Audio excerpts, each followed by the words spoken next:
In a world where loud voices drown out wise minds, silence isn't peace, it's surrender. There's something wrong with this world, deeply wrong. And it's not easy to say it without being judged, but you know it, you feel it. Maybe you can't put it into words because you've been taught that overthinking is a flaw. Wisdom is not just in danger, it's being killed with applause.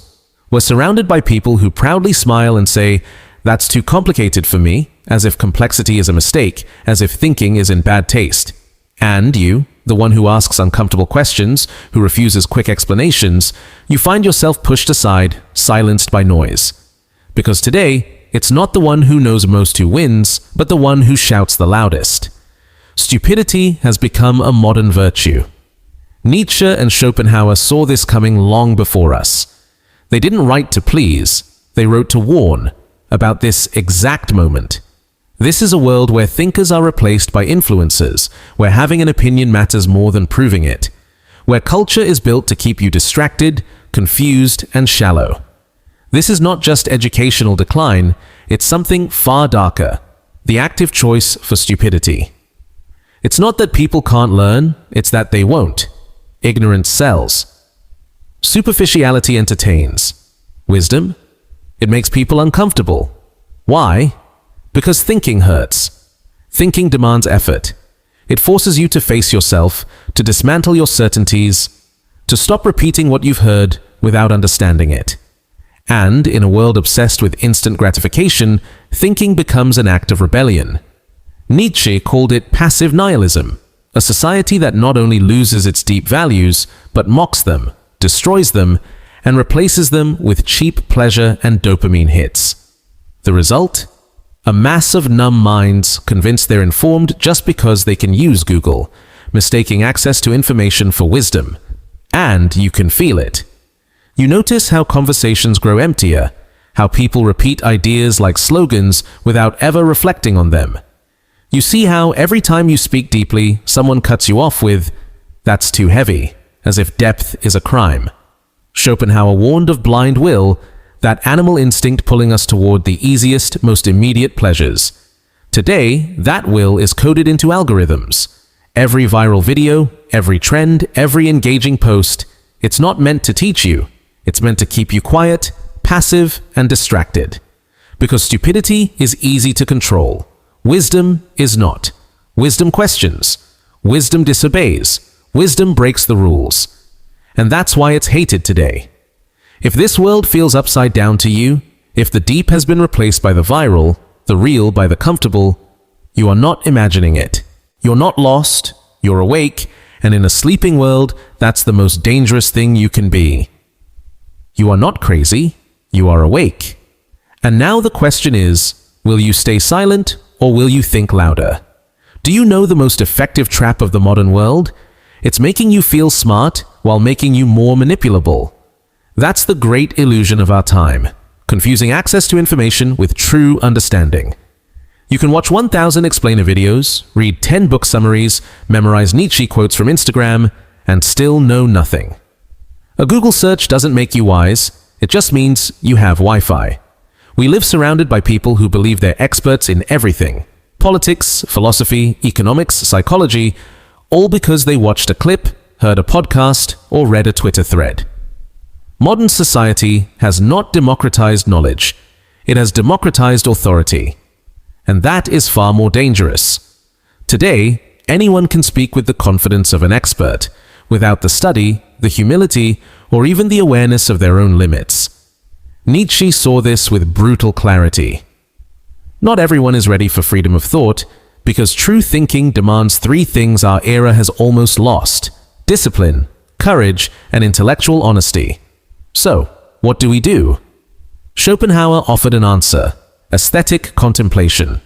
That rare state where you look at the world without your will interrupting, not seeking pleasure, approval, or dopamine. You simply observe, feel, understand. And that requires silence. True silence. Not playing a podcast in the background, not scrolling your phone while resting, not being distracted by a dozen open tabs. Silence to think. Silence to read slowly. Silence to see an idea from different angles, to digest it like a rich, heavy meal. Wisdom doesn't come with speed. It comes with silence. And that is why we urgently need a daily rebellion, a radical act in this culture of constant stimulation. A ritual of resistance that almost sounds absurd today, digital fasting, not as a trend, not as a productivity hack, but as a philosophical necessity.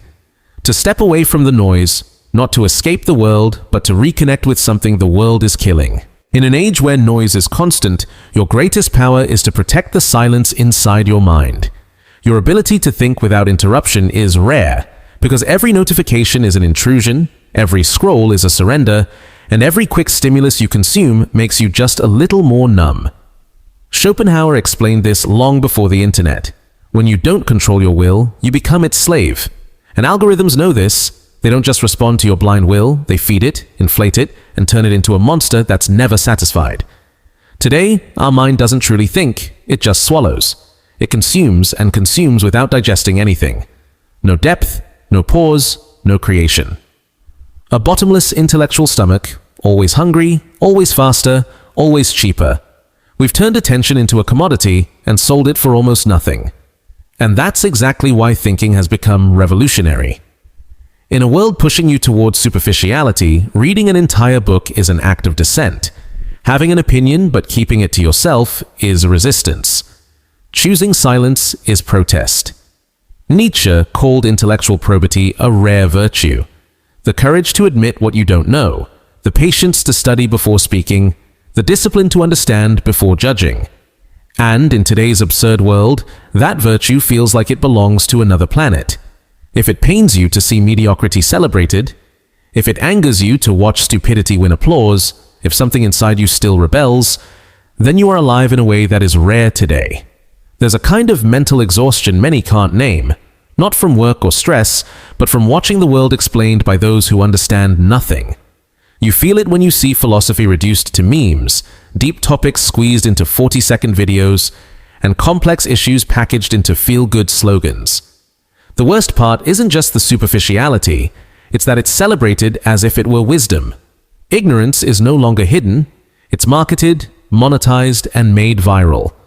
We are surrounded by instant specialists, people who jump from one topic to another, teaching philosophy one day, politics the next, and mental health after that, all with the confidence of someone who's never had the humility to say, "I don't understand." Nietzsche warned that when thought is democratized without rigor, we don't just lose access to truth, we lose respect for it. And when anyone can speak with authority, authority itself loses meaning. In this culture, depth is uncomfortable and simplicity is comforting. But this comfort comes at a price. A society that can't tolerate ambiguity, that demands quick answers, instant advice, and ready-made solutions. It doesn't matter if the problem is complex. What matters is that it can be explained in under a minute, preferably with emotional background music and big captions. What's left after that? A culture designed to numb the mind. From self-help books promising transformation in 7 days to political narratives that split the world into good and evil, we no longer seek truth. We seek relief. Schopenhauer said it clearly. Most people prefer a comforting illusion over a painful truth, even if that illusion costs them their lives. The modern world understood this perfectly and industrialized it, selling empty answers to profound questions until doubt itself began to feel like a weakness and deep reflection like a waste of time. So, how do we resist? Nietzsche and Schopenhauer both offered the same answer. Learn to endure complexity. Don't run from it. Don't sugarcoat it. Don't deny it. Develop a tolerance for ambiguity.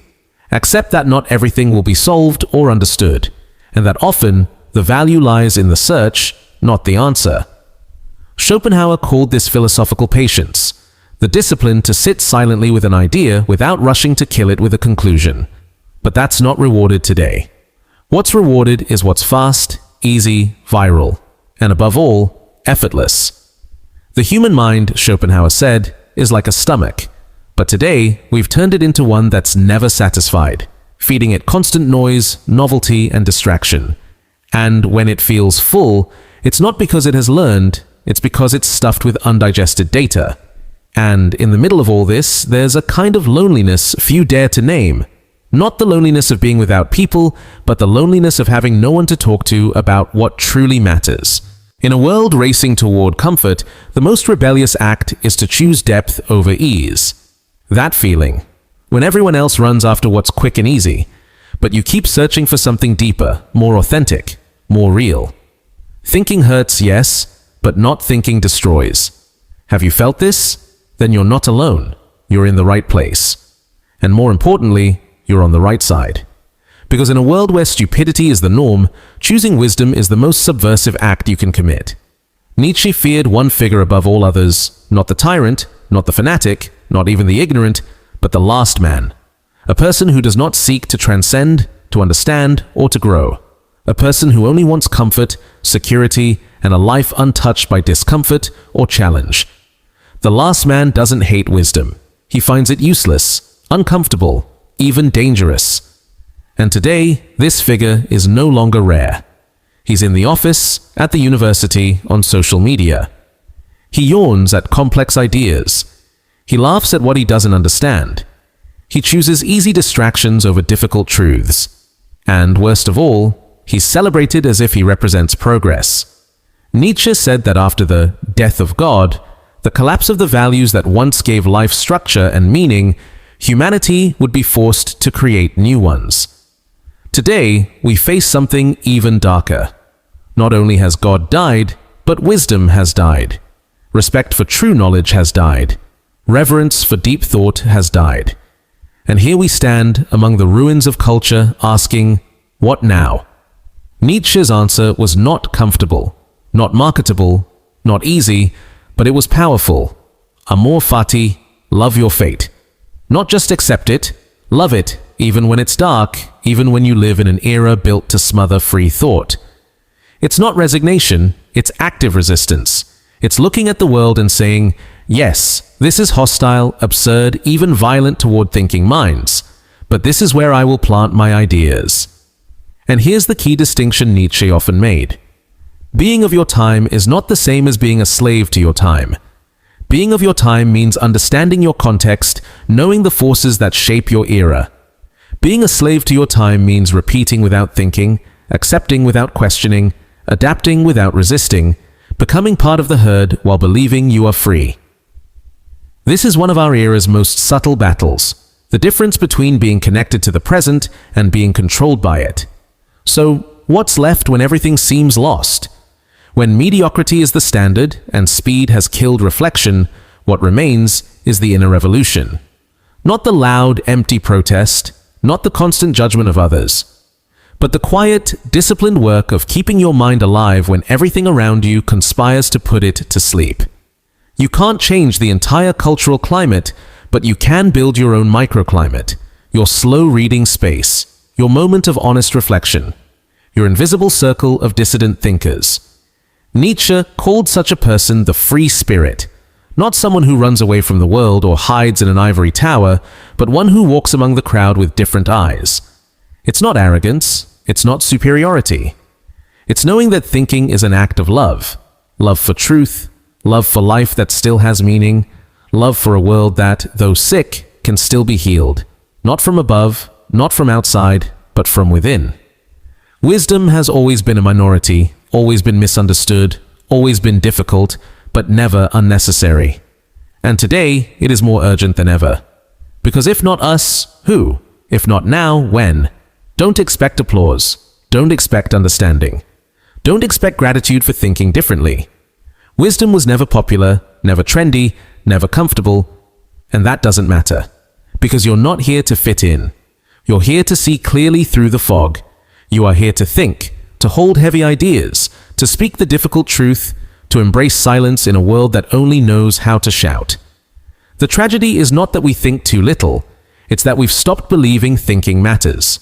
And that is modern stupidity's greatest victory, convincing millions that depth is useless, reflection is arrogance, and wisdom is dead. But wisdom isn't dead. It's waiting. In forgotten books, in real conversations, in minds like yours that have not given up. This is not a mass movement, it's a whisper, a flame. a solitary act in the middle of the noise. And if you've come this far, you are already part of it.